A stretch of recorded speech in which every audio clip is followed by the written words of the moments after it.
started off as a partnership with the Meskwaki tribe and their school system. They came in and did a workshop with each school, teaching them about the history of Native Americans, their dances, their regalia, and talking with them about some of the things that they really hold near and dear. In the classrooms, they were learning about Native Americans, learning about their history and their language and how they played a part in our country.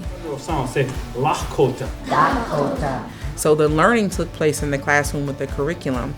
Going to the workshop and the performance actually was their doing part, that experiential part of it. We got the students and teachers involved in the end. Called the teachers on stage. It just went wild. They were so into seeing their teachers on stage. They were really good sports about it. So to see them up there dancing and really getting into it, again, I think it just created a really genuine memory for all of our third graders. You want to see more?